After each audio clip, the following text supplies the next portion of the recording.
Hello, friends. Welcome to Storytime, where we connect through reading a good book. Do you need a monster under your bed to fall asleep? The boy in our story today sure does. When Ethan gets into bed and looks under it to find that his monster has gone away, he may never get to sleep. Let's read I Need My Monster to find out what happens.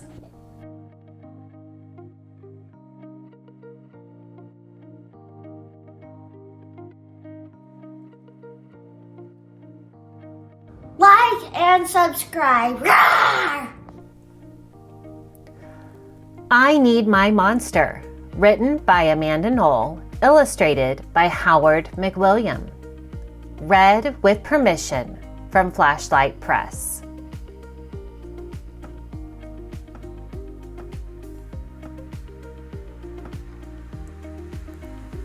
Tonight, when I looked under the bed for my monster, I found this note instead. Gone fishing. Back in a week. Gabe. What was I going to do? I needed a monster under my bed. How was I supposed to go to sleep if my monster was gone? I tried to sleep, but it wasn't the same without Gabe. I missed his ragged breathing, his nose whistling, the scrabbling of his uncut claws. How would I ever get to sleep without Gabe's familiar scary noises and his spooky green ooze? It was no use. Gabe would be gone for a week, and I just had to have a monster. I climbed quietly out of bed so my parents wouldn't hear me. Grown-ups have some strange ideas about monsters under beds. I knocked on the floorboards, then scrambled back under my covers. I waited nervously. Would a new monster appear? What would he be like? Would his snorting be as cheerful as Gabe's? When I heard some creaking under my bed, I knew that the substitute monster had arrived. Good evening, he said in a low, breathy voice. My name is Herbert, and I will be your monster for the evening. Herbert? What kind of name is that for a monster? You don't sound scary at all. Have you ever scared a kid before? Well, no, but I have read all the best books on the topic. Do you have long teeth and scratchy claws? I asked. No, but I have an overbite. And I'm a mouth breather. Listen.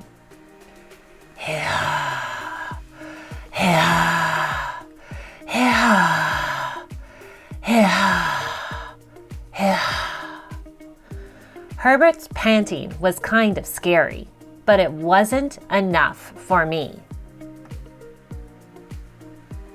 Listen, Herbert, I'm sorry. I just don't think this is going to work. It's nothing personal, but I really need a monster with claws. Picky, picky, Herbert complained. As you wish. I'll go. There was some more creaking. Then Herbert was gone. Some scratching warned me that a second monster had appeared.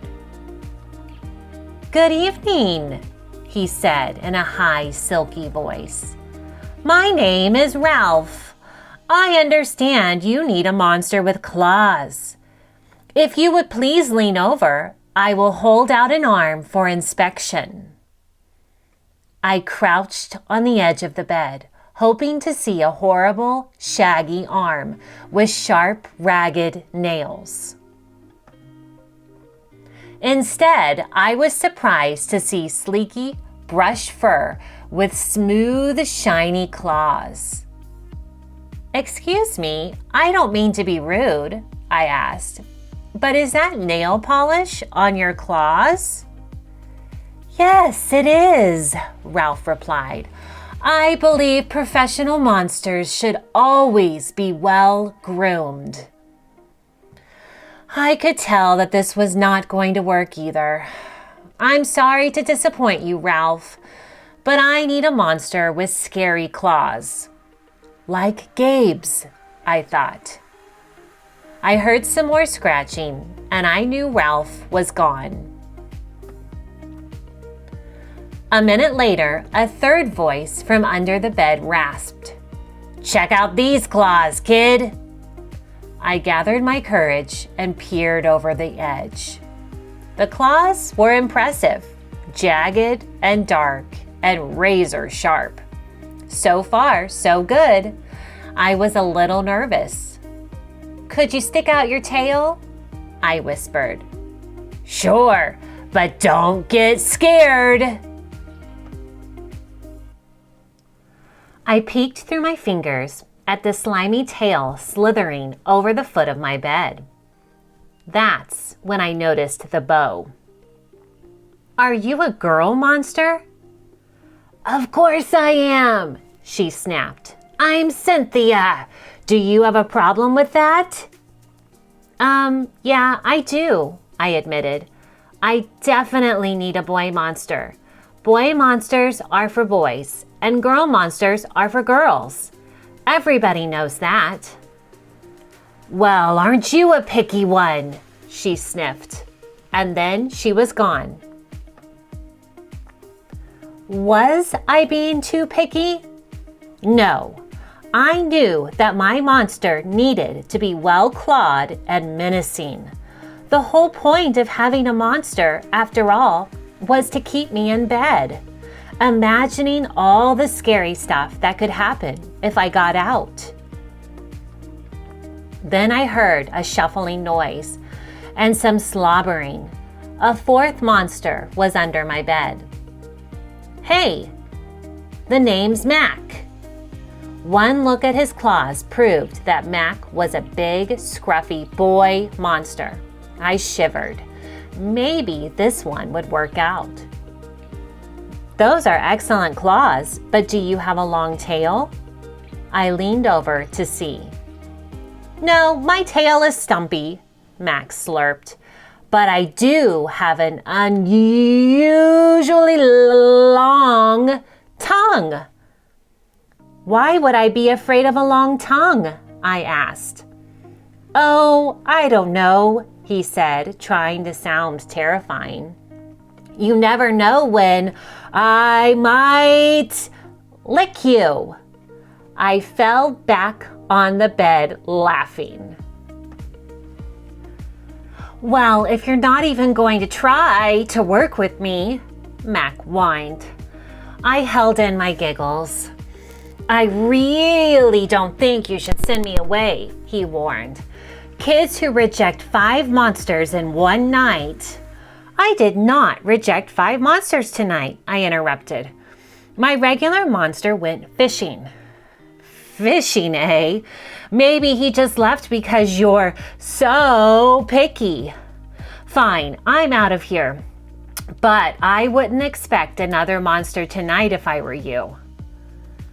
How was I ever going to get to sleep without my monster? I was surprised to hear more creaking under the bed. Loud creaking with scratching. I thought no more monsters were going to appear tonight," I said. "Sorry I'm late, kid." Phew, it was Gabe. "I thought I would enjoy fishing, but I didn't," he explained. "Those fish scare too easily. No challenge at all. You, however, are challenging, my friend. You're almost too old to be afraid of monsters. You keep me on my toes." Ah, toes, a delicious snack. The bed quivered as Gabe's stomach rumbled with hunger. "Now, if you don't mind, I'd like to start the evening with an ominous puddle of drool." I peeked over the edge of the bed. Green ooze spread soundlessly from underneath. Then the bed trembled as Gabe unfurled his spiked tail. He was daring me to guess where he might pop up. I shivered. So, you had some substitute monsters tonight, Gabe said, sharpening his claws on my bedpost. Were you scared?